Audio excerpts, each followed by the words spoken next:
Muy buenos días y aquí estamos ante esta maravillosa oportunidad de vencer, de que nada ni nadie se nos pierda. Así como hubo un nuevo Adán, un nuevo pacto y un nuevo sacerdocio, en este nuevo amanecer debes levantarte y poniendo una mano en tu pecho decir, este devocional es mi segunda gracia. Considerábamos anoche las grandes diferencias que hay entre tanto que se es niño y se participa de la leche y el adulto que ya puede tomar alimento sólido, puede utilizar sus dientes para desgarrar la carne. Y bueno, esto es fundamental.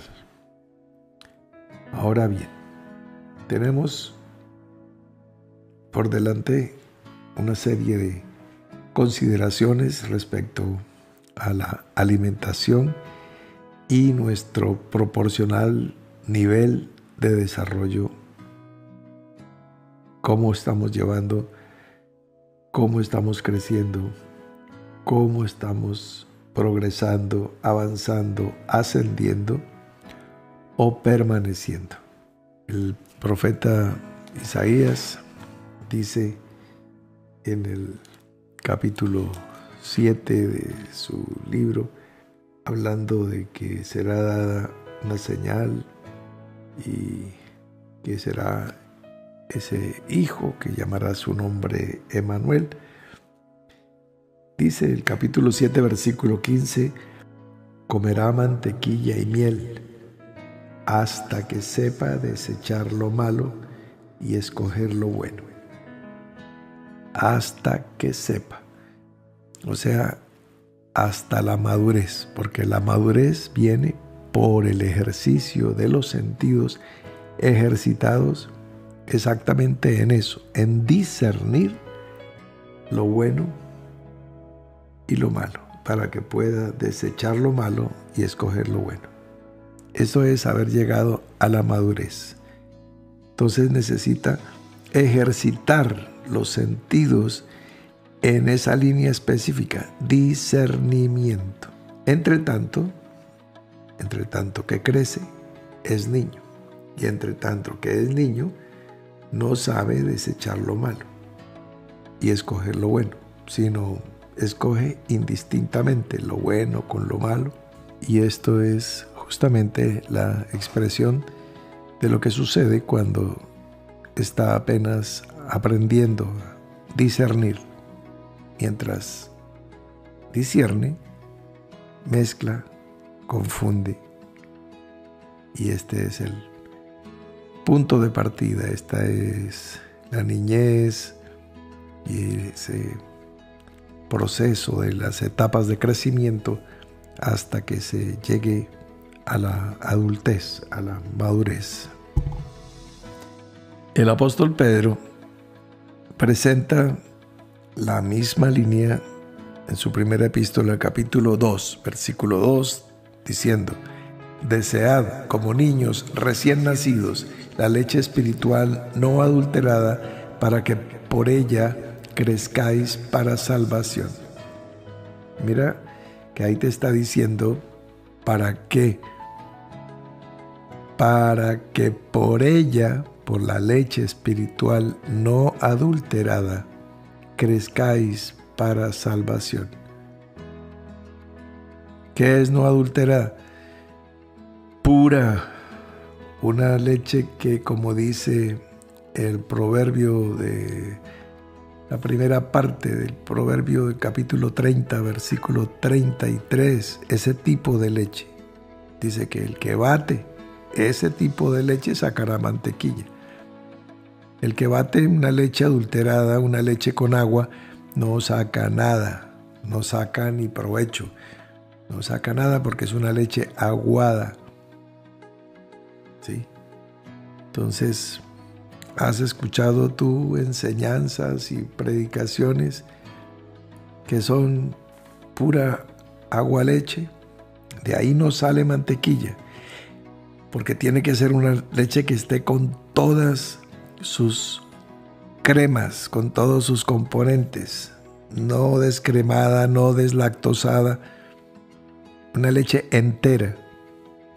Esa es no adulterada, para que por ella crezcáis para salvación. Entonces, ahí te está explicando por qué y para qué. Muy bien. Ahora sí, vamos a ubicarnos con la promesa de Canaán, la tierra de promisión, la tierra prometida, la tierra que fluye leche y miel. ¿Qué quiere decir que tenga leche y miel? Pues porque si tiene leche, pues tiene una ganadería vacuna o caprina o lanar, y ella le producirá leche.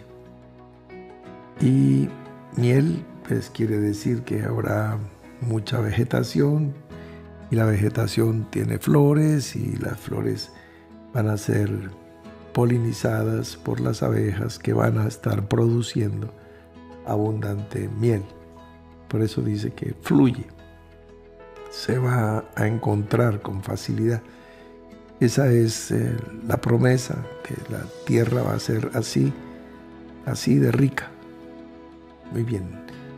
Entonces, si produce leche, pues por supuesto que va a poder producirse mantequilla, para que se pueda alimentar ese niño, entre tanto que aprende a diferenciar lo bueno de lo malo, entre tanto que aprende a escoger lo bueno y desechar lo malo. Pero mientras él no sabe eso, entonces come mantequilla y miel.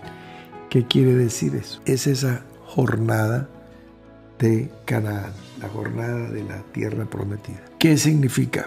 Vamos por partes. Tiene que cruzar el desierto, entrar, conquistar, gobernar, trabajar. Tienen que pasar todas las pruebas de la limpieza de esa tierra, porque está contaminada, sus frutos son incircuncisos. Y pues bueno, te va a explicar de qué manera recibir el alimento de esa tierra hasta que llegue el tiempo de poder tomar directamente, tomar sus casas, sus ciudades, sus mujeres, todo lo que entraron a conquistar. Bueno, es un proceso pues bastante largo, que incluye pues toda la salida de Egipto con las 10 plagas que previamente se presentaron allí. Todo ese proceso de mano poderosa y brazo extendido, que incluye también la apertura del Mar Rojo y la destrucción de los carros de guerra de Faraón. Bueno, la entrada a Canaán de los 12 espías durante 40 días para conocer un poco de cerca cuál era la promesa que Dios les había dado, y que ellos pudieran a su vez ser como apóstoles y profetas dando testimonio. Pero ¿qué pasó con esos 12 apóstoles? Pues que 10 no creyeron en la palabra original, sino creyeron en lo que su ojo les dictó, y vieron imposible de alcanzar la promesa. 2 permanecieron, y después vienen los 40 largos años de peregrinación, donde van muriendo poco a poco todos los hombres de guerra, todos los mayores de 20 años van muriendo allí. Bien, entonces pues también la duración de la vida de las personas en promedio era menor. Apenas estamos en ese proceso subiendo. Mucha gente terminaba su vida a muy temprana edad. Uno que otro, sobre todo los caudillos, si es que la escritura los quiere destacar así o no, iban alcanzando edades mayores. Ahora, preguntando como nos preguntamos todos los hijos de Dios, como en su momento se preguntó Job, como se preguntaba Abraham, hablando coloquialmente con ese Dios que se encontró por ahí con los pies empolvados y con hambre.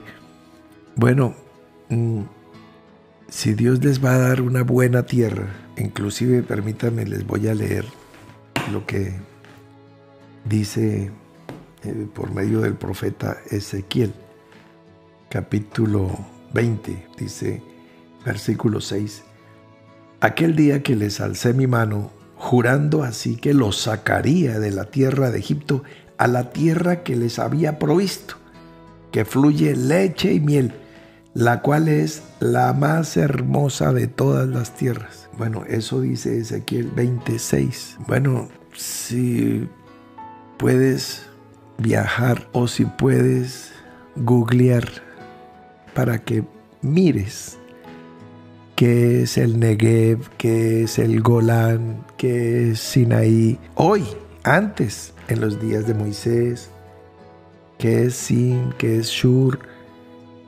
qué es Cades Barnea. Esos arenales, esas zonas como para producir piedra, arena. En los países actuales eso se llaman canteras. En una época a final de los años 60, las películas tipo western, que eran las de los famosos cowboys americanos, empezaron a ser replicadas en Italia, y casas productoras de cine empezaron a hacer lo que se llamó los spaghetti western, películas de pistoleros, de cowboys, de Laredo, de Texas, pero eran filmadas en las afueras de Roma, en unas canteras, en unos arenales, y ahí hacían unos pueblitos de tablas y escenografías, y ahí llevaban los caballos y los indios pieles rojas italianos, ¿no? Pero bueno, pues un indio que pasa corriendo a caballo, pintado su cara con plumas, y en la cabeza nadie le pregunta buongiorno, ni le dice nada, sino ya. Entonces, spaghetti western, películas italianas filmadas, y uno ve el frío, porque es muy diferente. Aún el verano ahí no es tan cálido ni tan desértico. Ahí no se va a encontrar una víbora de cascabel ni por equivocación. No, los cascabeles los tienen los niños en sus cunas. No hay ni escorpiones, ni nada de eso que encontramos nosotros en las zonas donde realmente sucedieron esos hechos del famoso Far West, del lejano oeste americano.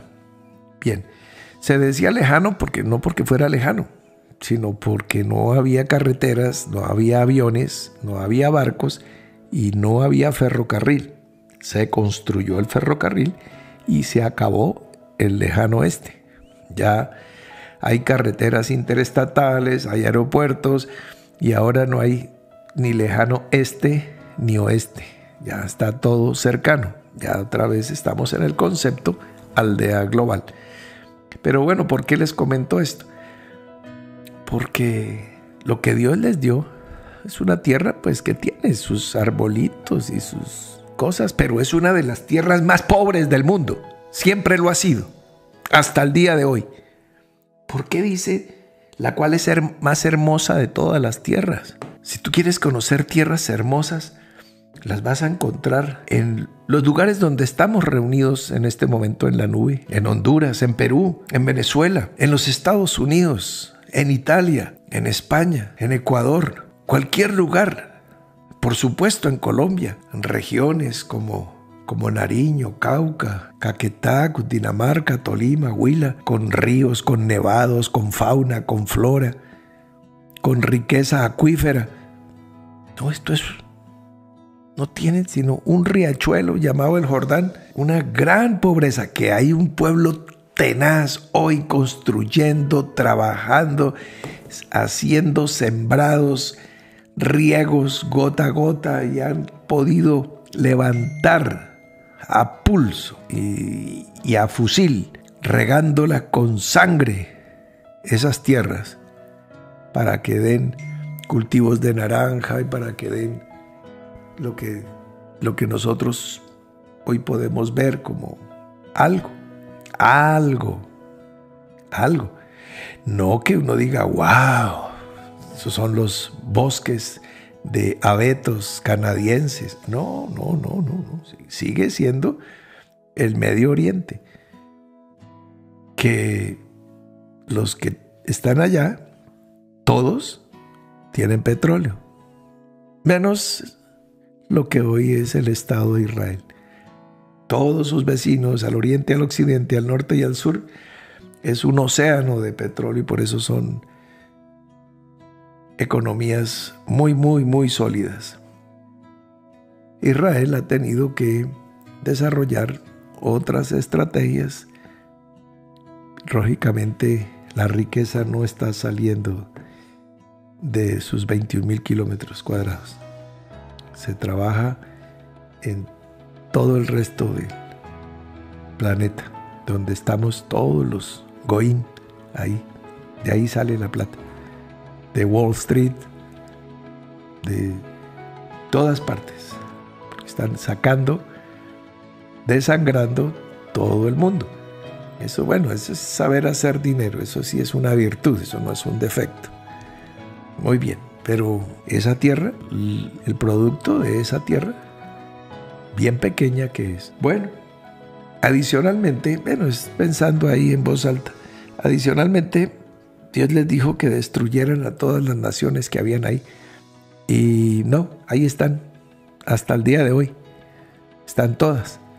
Entonces, pues tampoco lo hicieron. Entonces, pues ni el enfermo quiere, ni hay que darle. Entonces, ese es el resultado. El punto es, para poder nosotros llegar al nivel de poder discernir quién es el Mesías, quién es el Salvador del mundo cuando Él llega, cuando a los suyos viene, y que los suyos lo puedan recibir, pero no, pues obviamente, pues si ni siquiera habían conquistado la tierra que tenían que conquistar. Si al día de hoy están compartiendo Jerusalén, hoy no la han podido conquistar. Al día de hoy no tienen el templo, pues no se ha creído, no se ha obedecido ni siquiera en lo literal a la ley, a esa ley a la cual Dios se refiere a ella en estos términos. Capítulo 20 de Ezequiel, versículo 25. Entonces dice, por eso yo también les di estatutos que no eran buenos y decretos por los cuales no podrían vivir. O sea, muy desobedientes, pues tengan, les voy a dar una ley con la cual también me los voy a tirar. Bueno, interesante ese jala, como diría Richie Ray. Entonces, la otra reflexión sencilla es, pues ya que va Dios a destruir naciones, ya que Dios va a intervenir por medio de ángeles poderosos para romper los ejércitos extranjeros, va a enseñarles a derribar los muros, etcétera, etcétera, etcétera.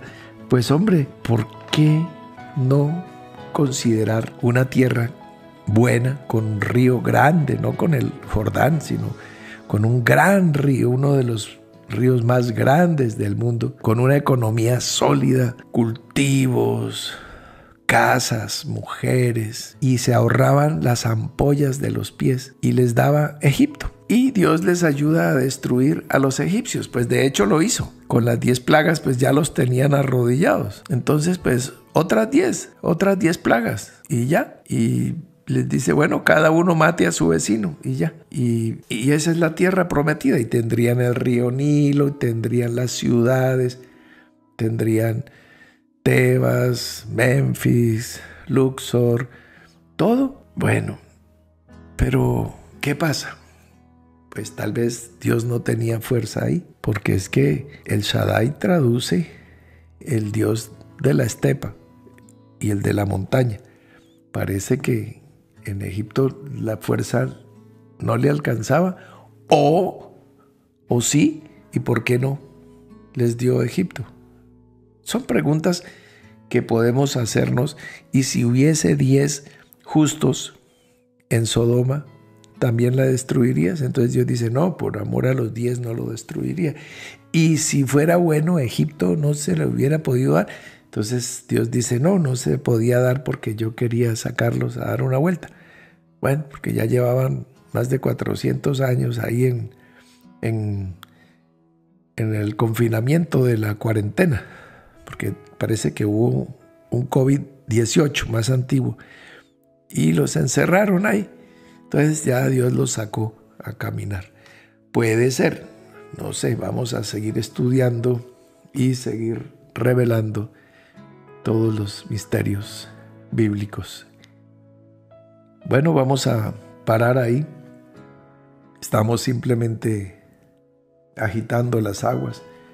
Por supuesto que todo esto tiene explicaciones serias, profundas. La estamos planteando de manera un poco coloquial, hablando así entre amigos en una mañana. Pero aquí estamos, de todas maneras, delante de la presencia de Dios, dándole gracias por una visión y una sabiduría que es más alta que la nuestra. Y como decía mi abuela, Dios sabe cómo hace sus cosas. Nos vemos en la noche.